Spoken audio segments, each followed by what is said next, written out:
We're here. For those that don't know me, I am the Fantasy Alarm NFL lead analyst, was also the Fantasy Sports Writers Association 2024 Football Writer of the Year. Today, I'm here to talk to you guys a little bit about Best Ball. Underdogs Best Ball Mania is open. Last year in this contest, we finished in the top 250. That's in the top 3% of the top 1%, 0.0003. But today, we're back trying to win the whole thing. We want to win the $1 million prizes, multiple $1 million prizes. So, what I'm doing is I'm giving you my top 5 values in the early drafts. All my picks are up. If you go to Fantasy Alarm, get a copy of the Best Ball cheat sheet that's available now. If you're a member, you just download it. Anybody else can grab it as a standalone product. That is all my rankings, tiered grids, the whole thing. But today, let's get into it right away. 5 values that I love in Underdog in their contest right now. Number one, Jonathan Taylor. This is a guy that is top 4 in the league in terms of yards from scrimmage per game for his entire career. In fact, there's only 4 guys in the league that average over 100 yards from scrimmage for their whole career, regardless of who their quarterback was or the situation they're in. It's Saquon Barkley, it's Jonathan Taylor, it's Christian McCaffrey, it's Alvin Kamara. That's it. This guy was a star last year, even with bad quarterback play. This guy had over 1,500 yards from scrimmage. He had 12 touchdowns with Joe Flacco and Anthony Richardson, and he only played 14 games. This guy's a beast. They still have Bernard Ryman. They still have Quentin Nelson. And if Anthony Richardson doesn't pan out, they brought in Daniel Jones. They have a backup plan. You can get him right now at pick 21 in the second round. This is a guy I'd be happy, honestly, at the swing or in the first round. So I have no problem pulling the trigger on him anywhere in the second round. All right.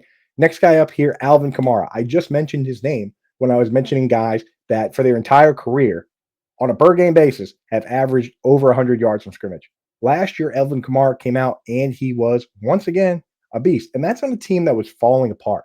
The first 2 games of the year under Clint Kubiak, they scored 91 points. Then Eric McCoy got hurt. As the season went on, they lost Olave, they lost Shaheed, they lost Derek Carr. Eventually, they lost Alvin Kamara himself. They lost Taysom Hill. The team literally fell apart around him. Yet he still finished as a top, depending on the format. In this format, top 8 running back in points per game. Through 6 weeks, he was the RB1. Through 12 weeks, where their bye week was, he was the RB2 behind only Derrick Henry. Alvin Kamara was once again great last year, and it's funny because in 2023, he was top 5 in points per game. He went off the board at RB16, right? Last year, so he went off at RB16. Then he was top 5 in points per game again, went off at RB18. Now, once again, had a great season. Now he's going off at RB20. This guy to me is a screaming value. I don't care about rushing yards. I don't care that he's never had a 1,000-yard rushing season. I don't care how he gets the yards. This guy catches the ball, as we just laid out. He gets the yards one way or another. Why do you care whether he's running for them or not? He averages more yards per game than Derrick Henry. So it doesn't matter if he runs for him or catches them. In fact, in virtually every format that we play, receptions are more valuable than carries. So I don't care about the carries. Alvin Kamara for me is a guy I'm drafting all over the place. He goes off the board, RB21. The problem I run into with Alvin Kamara and a lot of these guys is that there are a lot of guys in this range that I like. I wish I had multiple picks in this range. I end up having to reach for a couple of these guys to get as many as I can, because the guy going right after him or before him, depending on what day you're drafting, is Kenneth Walker, and it's another player I love. Now, Kenneth Walker, we like the player in a vacuum, very talented. We saw last year with Ryan Grubb that he's able to be an every down player and catch passes. I'm not worried about Zach Charbonnet. This guy had 3 games last year where he got 8 targets.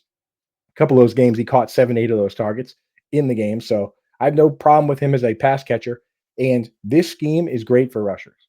We just mentioned Clint Kubiak coming in and how well Alvin Kamara was running the ball in New Orleans, how he was on pace for over 1,000 yards for the first time in his career running the football. A big part of that is the fullback. Clint Kubiak came over from San Francisco, where they obviously use a fullback. They use Kyle Juszczyk. They use all sorts of blocking tight ends. They use Charlie Warner and Eric Saubert. This year they'll use Luke Farrell. We love that. Mike McDaniel, who went to Miami from San Francisco, he used the fullback Alec Engel. Look how good those running backs do. Clint Kubiak said he was going to bring the fullback to Seattle. They went out in the draft. They drafted Robbie Oots, great fullback name, Oots. He's 270 pounds. They're bringing him into town. In the first round, they went out and drafted a lineman, Gray Zabel. Even if they didn't improve the offensive line, it would be better than it was last year because last year they had no continuity. One of their players, Connor Williams, retired during the season. Multiple guys got hurt. It was one of the worst offensive lines because of that. This year, Clint Kubiak's bringing his offensive line whisperer Rick Dennison to the team. I think that the line's going to be better. I think Kenneth Walker's in for a big year. The only problem is that him and Kamara go back to back. So you got to reach for one of them if you want to get them both. And unfortunately, this next guy also goes in a similar range. RJ Harvey now has been steamed up boards. I got to stop tweeting about him. He now goes at 56 overall, RB 18. Honestly, in many drafts before Kamara and Kenneth Walker, they all go in a similar range. I love the situation for this kid. Take Dynasty, put it aside, right? People in Dynasty are like, okay, he was the fifth running back drafted. Quinshon Judkins, all these other guys went before him. He's also 24 years old, which Dynasty people don't like to see. I don't care about Dynasty for best ball. Put it over there, leave it. We care about situation. This kid's talented. He's a converted quarterback to running back that obviously showed he could play running back. And on this team, they have an offensive coordinator in Joe Lombardi. I went back through the history of Joe Lombardi in the NFL. All the NFL teams that he has been a part of the offensive group, that's 18 straight years. He's been somewhere in that coaching staff, coordinator, pass game coordinator, run game coordinator, whatever it is, quarterback coach, running back coach.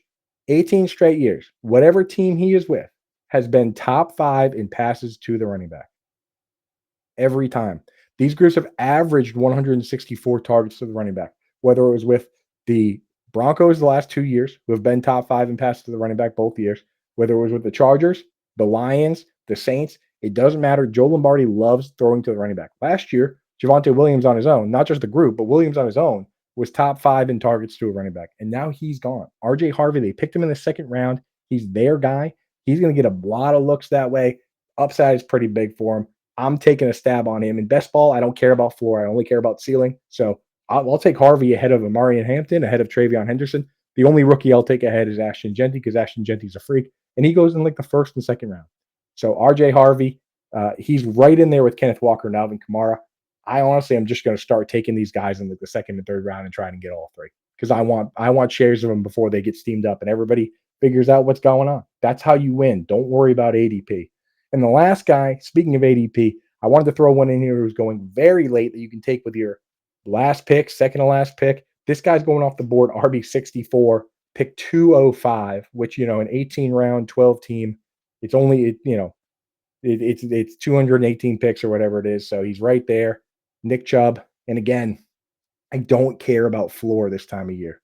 Last year, the team that we took all the way to, the top 0.003%, I had guys on my team that I picked in the last couple of rounds that didn't score any points. I had Greg Dulcich. I had Deshaun Watson. It doesn't matter as long as you're giving yourself a shot at upside. And yes, in hindsight, those guys didn't pan out, but the upside was there. They had the opportunity. They just didn't seize it or they got hurt or whatever it is. So in these last few rounds, shoot for upside. Most of these guys are going to stink anyway. So why not go for Nick Chubb now while he's crazy cheap? What happens if tomorrow, after Jerry Jones just traded for George Pickens, he decides to sign Nick Chubb? What if Ben Johnson goes out and signs Nick Chubb to be the David Montgomery to his two-back system along with DeAndre Swift? There's a lot of places where Nick Chubb could sign and be the man.